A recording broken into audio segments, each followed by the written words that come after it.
Hello everyone, Miss Hannah here, and welcome back for another Radical Readers Book Club where we read the first chapter of a kid's book together, and if you like it then you can check it out and read the rest. Well, today we are going to be reading this book. It's called The One and Only Stuey Lewis, and it's by Jane Schoenberg, and pictures by Canberra Evans. And the subtitle here says Stories from second grade, and there's a subtitle. It says there's nothing this second grader can't handle. So this book has a bunch of short stories in it, and I can't wait to read some of these adventures that Stuey Lewis goes on. Okay, so let's go ahead and see what our first story is. So this book is broken up into 4 short stories. So I'll read the short story titles here. There's The Reading Wizard. We're going to be reading that one. The Great Halloween Caper. I think that would be an excellent one to read this month because Halloween is right around the corner. There's Footsteps is the third story, and Secret Friends. So that's a really good one too. I read this whole book actually a little while ago and I liked it a lot. So I thought I'd share it with you. Okay, so our first story, The Reading Wizard. Here we go. I wake up and decide to have a stomach ache. That's so bad I have to stay in bed. Hey, stupid, yells my big brother, Anthony, who's 4 years older than me. Move it or you'll miss the bus. I never let it slide when Anthony calls me stupid. The very least I do is tell Mom. But this time I don't say a word. I don't move. I don't get dressed and I don't go downstairs. It's Wednesday, French toast day, the middle of the school weekday, when Mom makes a special breakfast. Mom walks into my room. What's going on, Stuey? She asks. Stomach ache, I say in my whiniest voice. I'm too sick to go to school. She puts her hand on my forehead. She gives me a real once-over. You don't have a fever and you look fine. Get dressed and come downstairs. Your French toast is getting cold. I eat 3 pieces of French toast. I know it doesn't look good for someone with a stomach ache, but I can't help it. Mom makes the best French toast. Maybe she won't notice. I guess your stomach must be feeling better, says Mom. Oh well, maybe if I eat another piece, I'll get really sick. Come on, Stu, says Anthony. We have to get going. We don't want to miss the bus. But of course, I want to miss the bus. I'll do anything to miss it. I'll clean my room. I'll clean Anthony's room. I'll even clean the whole house. Bingo, that's it. Mom always wants a house cleaner. Hey, Mom, how about if I stay home today? I'll clean the whole house for you. She rolls her eyes. First it was a stomach ache, and now you want to clean the house. She feels my forehead again. Maybe you are sick after all. I try to look as green as possible. Okay, Stuey, what's going on? She asks. I'm sick of school, I tell her. Anthony snorts. Hey, Stu. He catches himself just in time. How can you be sick of school? It's only your 3rd day. I decide not to tell the truth. How can I tell them my awful secret? How can I tell them I've been in 2nd grade for 2 whole days and I'm still wicked slow at reading? Everyone said the light bulb would just go on by now. It's bad enough it didn't happen last year or over the summer. But if the kids figure out I'm still no good at it, or even worse, the teacher does, I'm toast. Last call for the bus, bro, says Anthony, and he pulls me out the door. I walk into my classroom. It's actually full of very cool stuff. A person could have a lot of fun in here if that person already knew how to read. My teacher, Mrs. Curtis, is writing the morning message. She wants us to call her Ginger. My mom thinks that's very modern. I think it's dumb. We're the first class she ever taught, and she says we have a lot to learn from each other, and she wants us all to be good friends. If she was my good friend, I could tell her my secret, but she's not. Hey, Stuey, says Will. Dad's taking me fishing on Saturday. Want to come? Thanks, I say. I'll ask my mom and tell you tomorrow. Me and Will Fishman are the best friends ever. He shares his dad with me because mine moved away. Today, Will is the only good thing about second grade. I always feel better when I share yucky stuff with him, so I decide to tell him my secret. On the count of 3. Get ready. 1, 2, and after fishing, we can get to go to paperback heaven. Will is all pumped up. They're having a giant sale. If you buy 1 book, you get 1 free. Dad said I can get 5 books, so I can actually have 10. Maybe you can get 10 too. My stomach does a little flip.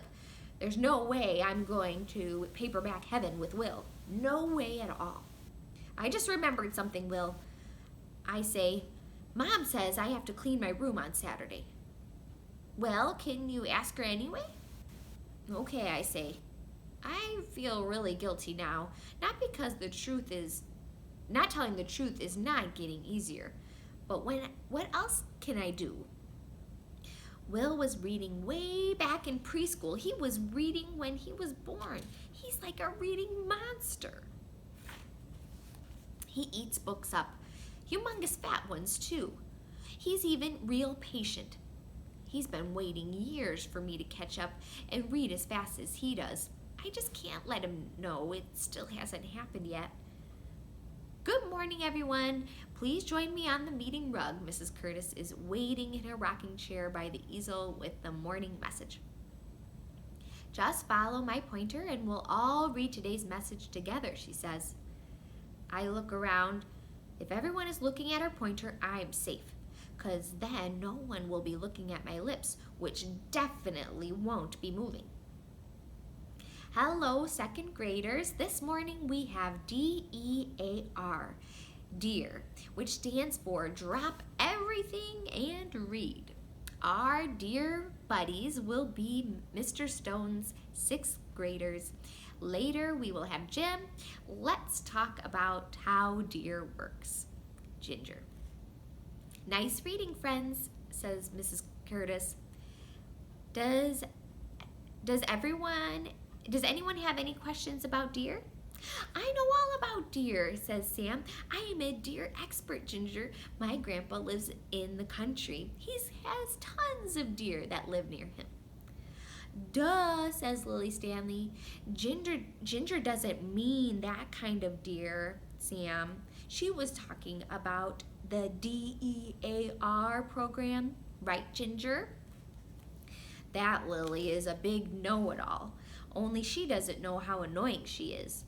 I almost tell her too, because Sam looks really embarrassed. But I'm trying very hard not to be noticed, and that's not always so easy for me. We'd love to have you tell us about deer, Sam, perhaps at our next sharing time. Mrs. Curtis smiles at him. Then she gives Lily one of those teacher looks. Not the happy kind either. Friends, listen up. There is the number 1 rule in this classroom. Put-downs are not okay. It is never okay to embarrass anyone. Understand? We all need to feel comfortable here. Everyone nods. But I'm not taking any chances. I'm keeping my secret all to myself. Mrs. Curtis explains how DEAR works. Every second grader gets a 6th grader for a reading buddy. For 15 minutes, we share books with them. We have DEAR every Wednesday for the whole year. It's supposed to be fun. Fun for some kids, maybe. For Will, definitely. For me, no way. Then she gives us the names of our buddies. Stewie Lewis's buddy is Stephen Roy. Will gives me a thumbs up, but my stomach does an upside-down roller coaster ride. I think I'm going to lose Wednesday's special breakfast for real this time. No lie. Are you feeling all right, Stewie? Mrs. Curtis asks. You look a little green. I feel a little green, I say. A few kids laugh, but my stomach feels too shaky to care. Stephen Roy is Anthony's best friend. They tell each other everything. No way is my secret safe with Stephen Roy.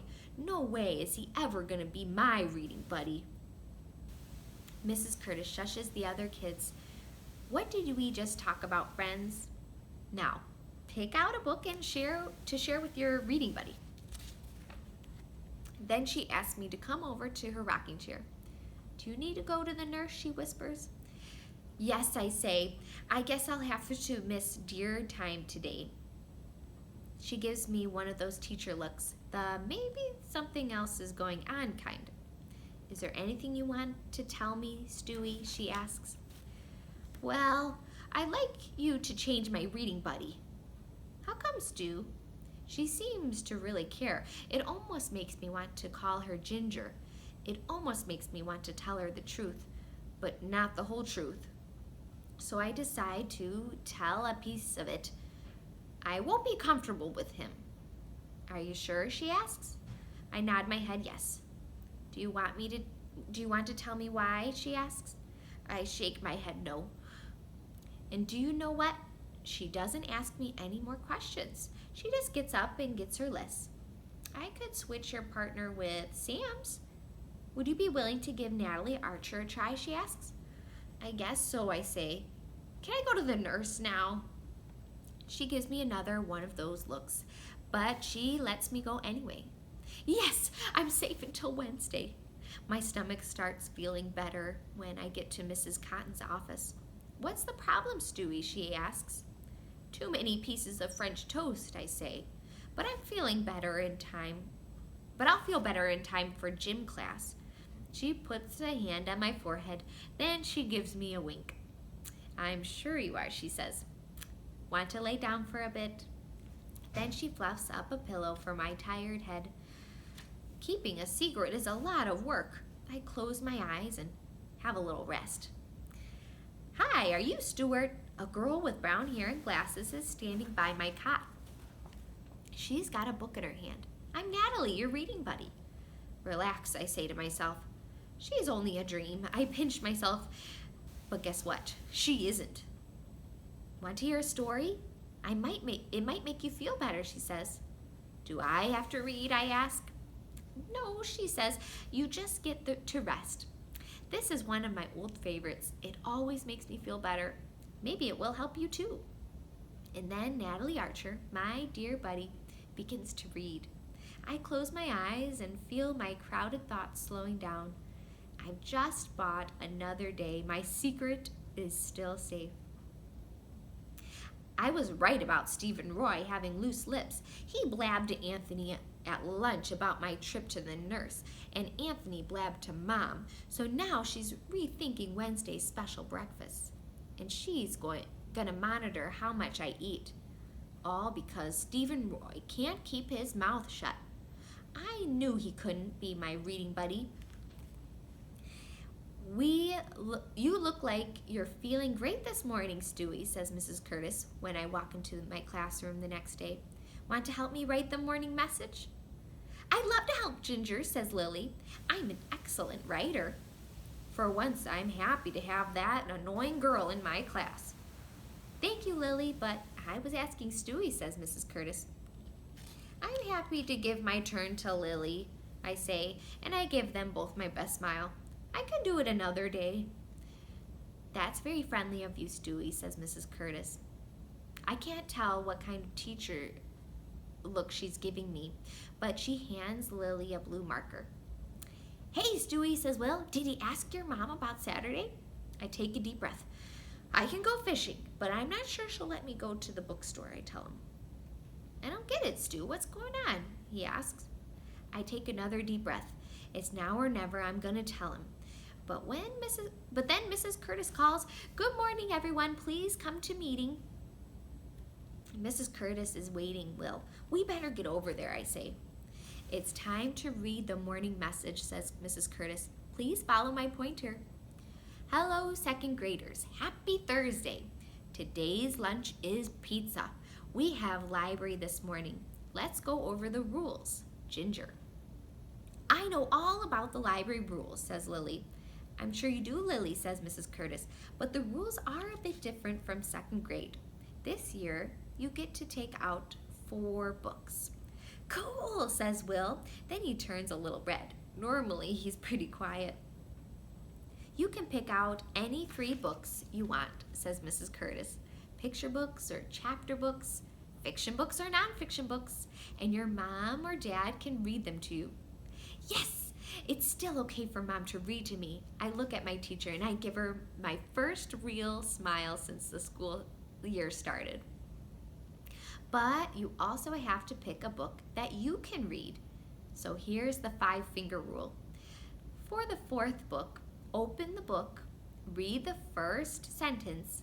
If you get stuck on more than 5 words, put it back.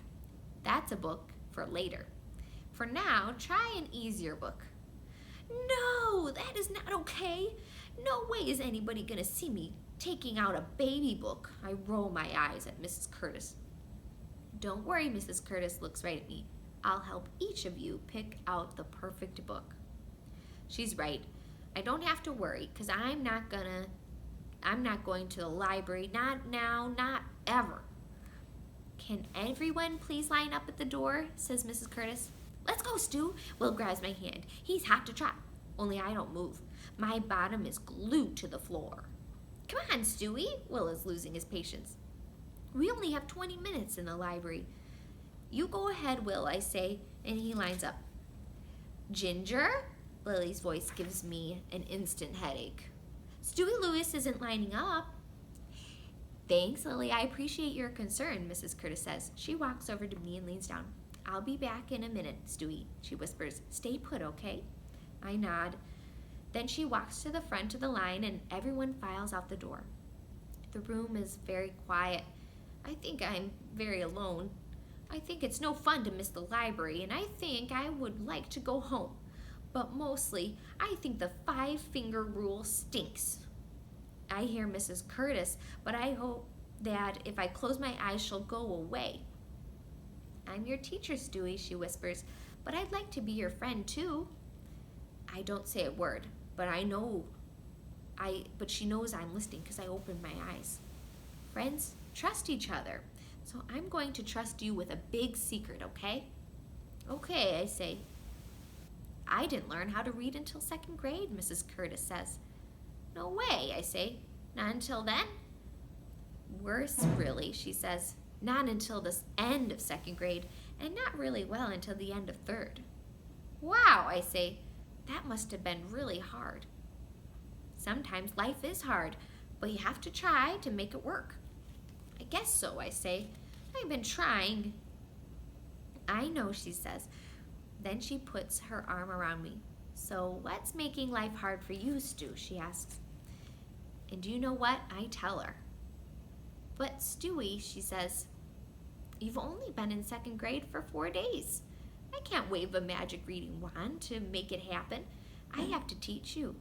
Not everyone in this class knows how to read well, but they all know how to read way better than me, especially Will. Well, you're right about Will, she says. He's one of the lucky ones. Every now and then someone gets it right away, but hardly anyone in this class reads as well as he does. Nearly all of us have to work at it. Then she gives me a little squeeze, and for most kids, it's fun. I give her a kid's look, the kind that says, I don't believe you. Don't believe me, huh? She says. She walks over to the morning message and she starts pointing at words. Pizza, I say. Hello, 2nd graders. Happy Thursday. She takes her pointer and waves it over my head. Stuey Lewis, reading wizard, she says. But I remembered those words, I tell her. That's not real reading. Then she laughs. Real reading is remembering words and looking at pictures and sounding out letters. Try this. She grabs a little book from the book box. I open it and take a deep breath. I see a robin in a tree. I see a seagull in the sea. I see a blue jay in the snow. I look for birds and wave hello. We look at each other and smile. Hello, reader, she says. Hello, Ginger, I answer. We give each other a high five. Can this be my 5-finger rule book? I ask. It's perfect, she says. If you like, the two of us can choose the 5-finger rule book from here every week until you feel ready to pick one out at the library. She looks at the clock. If you hurry, you still have time to go to the library and get your other books. I give her a thumbs up. Then I'm off to find Will and the rest of my books. After supper, I decide it's time to come clean to Will, so I give him a call. I can go to the paperback heaven after we go fishing, but there's something I have to tell you. I don't think I'm ready for 10 humongous fat books yet. That's okay, Stuey, says Will. You will be soon enough. And soon enough suddenly feels all right. So that's the end of our little short story there. Now, have you ever felt like that when you were at school? Now, when I was younger, in school, we all had to take turns reading around the class. And I remember I would get so nervous. And I wasn't a perfect reader at first. You know, and I will tell you a secret. It just takes practice and being brave.